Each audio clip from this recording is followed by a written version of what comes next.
Ministro, qual a importância de se debater a reforma política e por que a reforma política pode alterar esse cenário que se tem atualmente no país? O Brasil, nos últimos 10 anos, tem passado por uma profunda transformação. Milhões de brasileiros deixaram a miséria, passaram a integrar um outro patamar social. E, evidentemente, a própria situação do Brasil no cenário internacional mudou e mudou para melhor. Só que o nosso sistema político, cujos alicerces ainda são anteriores da Constituição de 88, porque a Constituição de 88 manteve os principais pontos do sistema político que já existia consolidado na época da ditadura, permanece aí, intocado. E com o passar do tempo, cada vez mais se desgasta a representação política no país. A crise que nós temos tido ao longo desses dias, as manifestações que tomaram conta do Brasil todo, embora sejam manifestações que não têm bandeiras unificadas, nem lideranças claramente definidas, ela tem alguns fios condutores. E nós temos que ter a sensibilidade para perceber esses fios condutores. Um desses fios condutores é, sem sombra de dúvida, a situação da crise que nós temos no país da representação política. Ou seja, as pessoas implicitamente, ou às vezes até explicitamente, não se veem representadas por aqueles que hoje exercem as funções públicas em decorrência de mandato, particularmente no plano do legislativo. Ora, ou nós enfrentamos agora a reforma política, ou nós superamos essa crise evidente que existe na representação política, ou nós vamos continuar com um divórcio profundo do ponto de vista democrático entre aquilo que a sociedade deseja do ponto de vista de um sistema político e aquilo que a realidade aponta.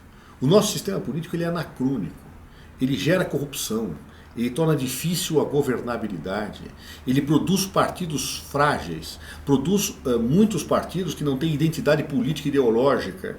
Então, portanto, isso precisa ser enfrentado com coragem, com determinação e com ousadia.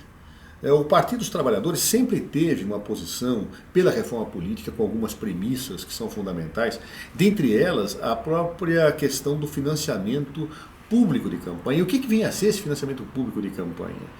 A democracia tem custo. Um Estado democrático tem custo. E a campanha eleitoral ela é indispensável para a democracia.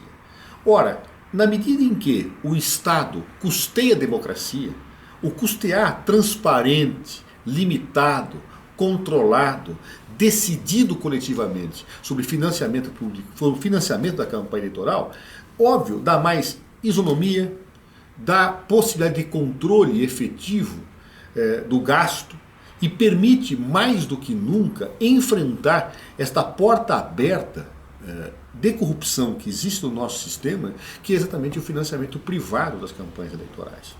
Então, portanto, eu acho que chegou a hora de nós termos uma postura como sempre tivemos, mas mais ousada agora, na busca de um plebiscito que faz com que a população se expresse em relação ao sistema político que quer e disputarmos na opinião pública as bandeiras que achamos corretas.